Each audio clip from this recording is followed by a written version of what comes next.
existential threat. This election is a do or die. Because if they do, we will die. Do you want to die? We just kept quiet last Thursday. Yeah. If they try what they tried last Thursday, Nigeria will move. And I will lead it. And I will lead it. You don't behave like that. We are past that stage. If you want to be, you go to court, you wait for the court. I mean, we're not animals.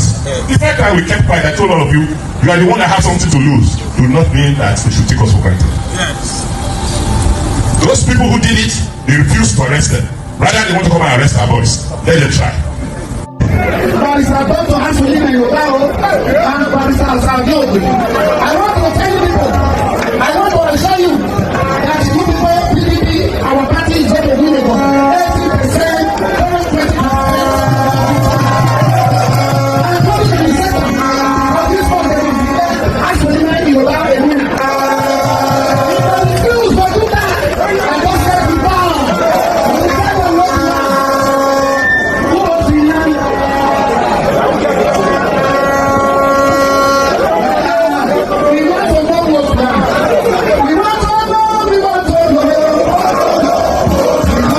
You can go now.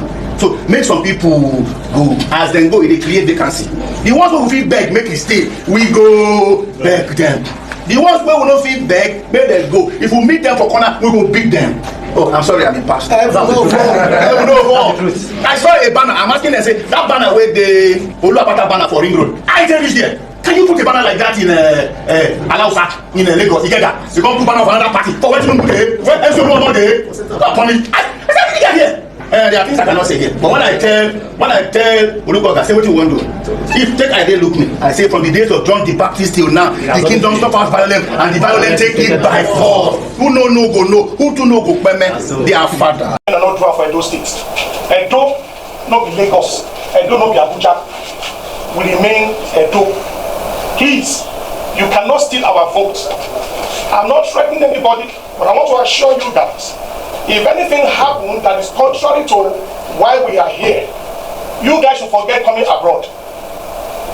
The people sitting down here will make sure that none of your children come abroad to school. We'll make sure none of you will come to abroad any longer. Make the school for here. They should school here. We have decided to come and vote, and they should take treatment here. And one of you guys called us and was threatening us. What is this diaspora own? Why can't they stay on their own? We just want to let you all know that Edo State is our home, and we want to come back home, and that is why we are here. So my people, I beg you now, whether it's raining on that day, get umbrella, go out, get enough snacks, get enough drink. We'll make sure say these votes count in Edo. Thank you so much, and I pray that God Almighty will see all through, that at the end of that day we'll be celebrating, and God will take the glory. Thank you so much.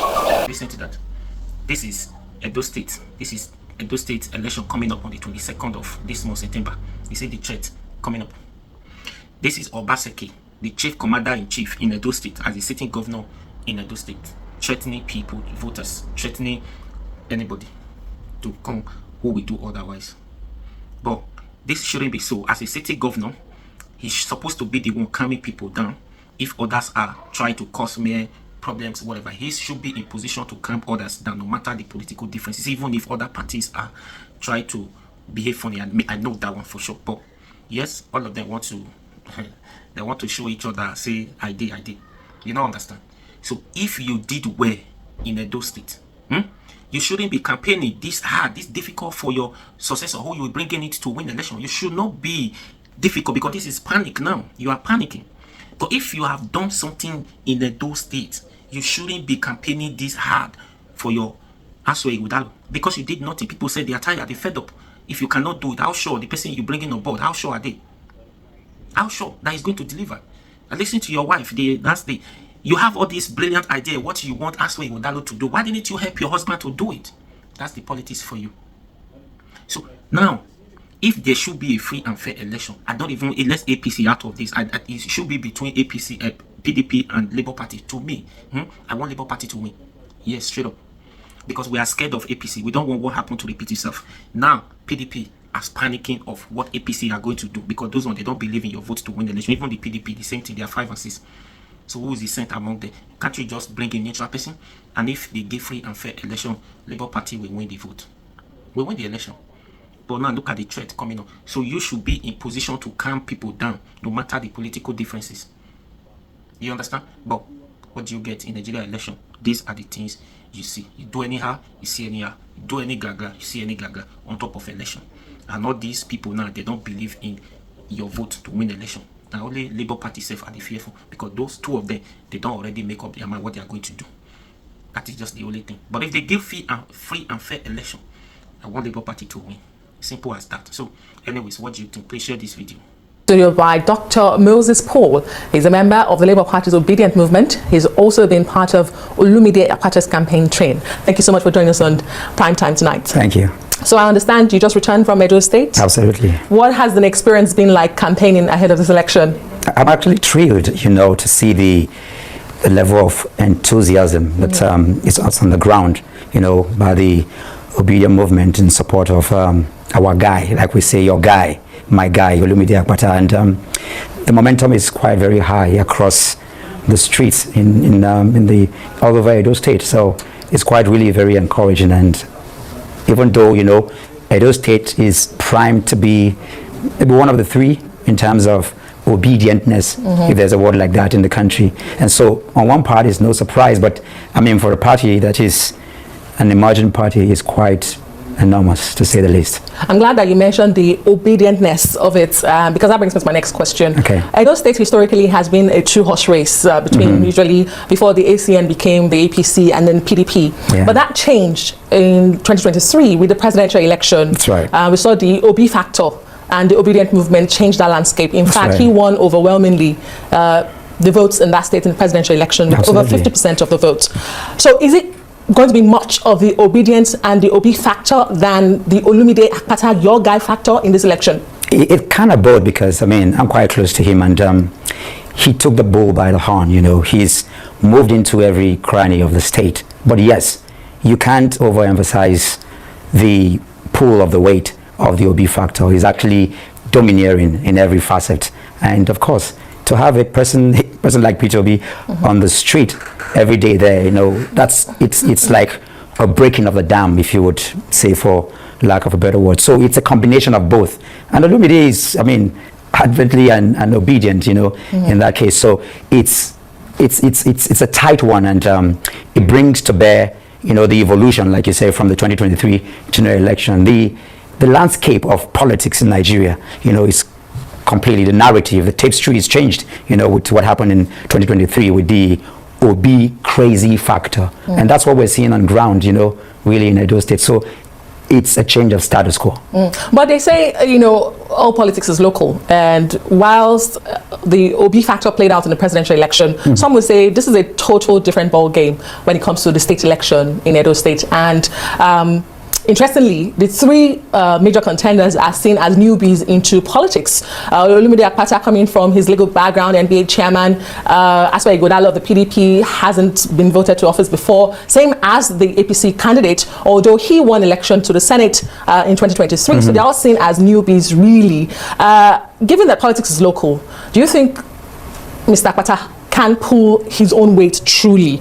And how important is it for Labour Party to win Edo State? Because some would say 2023 presidential election was a fluke. Can you have a second state apart from Abia State? There is no theatrics to this. I've been on ground for many days, and quite sincerely and honestly, the commitment, the dedication, the passion, the raw energy of Olumide Akpata is very intimidating. It's almost presidential. You move from the mosque to the church to the classrooms. The children are singing Olumide Akpata, our guy. Without any theatrics, like I say. And so he's already... But those children won't vote. I understand that, but I can tell you, like I said, the obedience of the state. The incumbent governor said all his household, on national TV, that they're all obedient, and he had to join them because he couldn't beat them. That's the status quo. That's the story on ground, and I can tell you, for somebody who just returned yesterday, and I'm going back again tomorrow, because we're not even leaving any stone unturned. We're ensuring that we're locking up every every space. So I can tell you that, short of saying that if free, fair, credible election is allowed, Olumide is already there. Okay, that's something I've heard Mr. Pata himself say, that if the elections were free, fair, and credible or transparent, he did say at that interview that the APC candidates would not win, but you're saying generally now. And I wanted to ask you, based on what you've just said, what are the concerns around this election being fair, transparent, and credible for your party? I mean, I think it's the general status quo, sadly, for our country, where you really you can see, and we understand the stakes, the 2020 general elections, I mean, people were burnt in Kano, people were shot in River State, in Lagos, for example, people were stoned and beaten out of polling booths for not wanting to vote for a particular party. I mean, that's the story and the narrative in our country, though sad.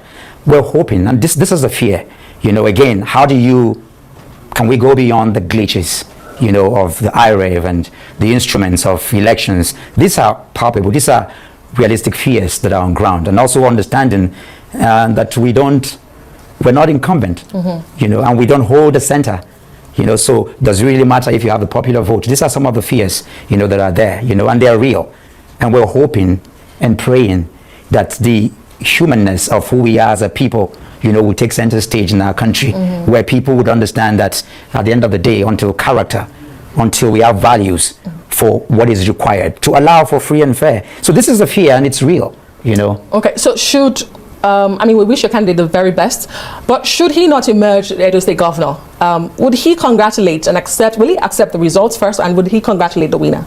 Is that a conversation you've had with him? I know it might not be fair to ask you that because you're not him, but you're close to him. I don't need to ask him. I understand what epitomizes the obedient movement and the nature of what serves us, and it's critical on value. You see that with epitomizing the character of Mr. Peter Obi, who is in every facet of the word a very decent, democratic human being. And so I don't need to have asked Mr. Olumide Akpata, but we hold to that high standard, because what we're looking for is not just cycles of election. For political parties, it's about the winning of the cycles of election. For the obedient movement, it's about a new Nigeria. So it's not just about winning an election. It's about ensuring that the values that children and generations that will come, would see. So the answer to that, if that is... Well, I don't know the answer. That's why I'm asking. And if you say, he epitomizes Mr. Peter Obi, we also saw what played out after the general election. There was no acceptance of results, and we didn't see much of a congratulation if it eventually even came. And that's why I'm asking, would Mr. Akpata do that? We shouldn't congratulate evil. We shouldn't sign up with injustice. We shouldn't allow for the things that are not good for our country. But we're not going to go in the way of anarchy.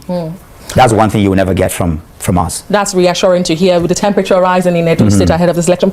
So elections are about numbers. Let's come back to the reality of the numbers and the winnings.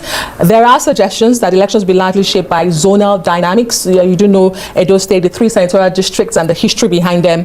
The unwritten gentleman agreement of zoning this time around seems to favor the central, and 2 of the other candidates are from that zone. Mr. Akpata is not from that zone. He's from the zone which the outgoing governor is from. Some say that may work against him, even though that zone has usually given the highest votes during elections. How are you working the numbers?